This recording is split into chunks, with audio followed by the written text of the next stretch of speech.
आज माननीय सर्वोच्च न्यायालय में उत्तर प्रदेश के मथुरा वृंदावन में श्री बांके बिहारी मंदिर के कॉरिडोर के संबंध में जो याचिका हमने मूल निवासी, जिनमें 107 मूल निवासी हैं, जो उन कुंज गलियों में रहते हैं, उनके मकान हैं जो अनादिकाल से रह रहे हैं, अंग्रेजों के समय भी रहे, मुगलों के समय भी रहे, और उन कुंज गलियों की वजह से ही बांके बिहारी मंदिर की प्रतिष्ठा मुगलों के से बची, क्योंकि उनके रथ नहीं जा पाए। विदेशों से दुनिया कुंज गलियां देखने आती है, मथुरा में कृष्ण भगवान जी की, गोपिकाओं की वो रासलीला देखने आती है। तो इसमें कॉरिडोर के साथ साथ विकास हो, लेकिन विरासत का विनाश नहीं होना चाहिए।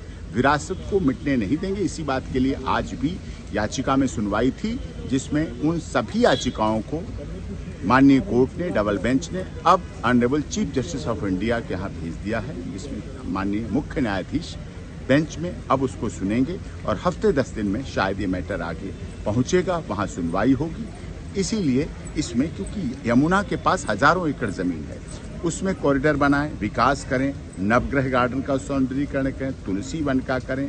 केशी घाट और कालीदाह के पास यमुना में बहुत जगह पड़ी है, वहाँ जो भी विकास करना है, मल्टी स्टोरी बिल्डिंग, धर्मशाला, रिहायशी,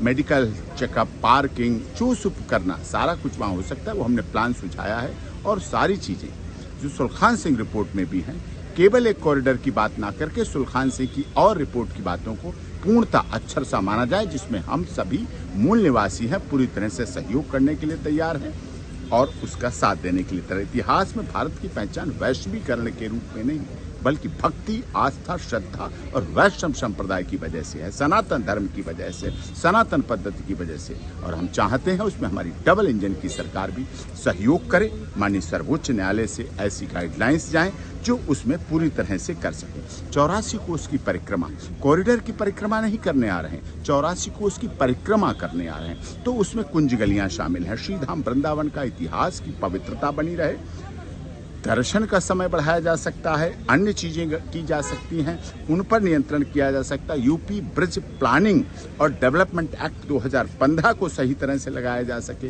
500 करोड़ का जो फंड है मंदिर का, उसका प्रयोग कर सकते हैं विकास के लिए, वो सब कुछ हो सकता है। लेकिन सनातन धर्म की रीति रिवाज और परंपरा को नष्ट न किया जाए और संविधान के आर्टिकल 29, 25 और 26 और 51A(F) का भी उल्लंघन नहीं होना चाहिए। इसलिए भी गोसाई समाज और सारे लोग इसमें लगे हुए हैं। विरासत बचे, विकास हो।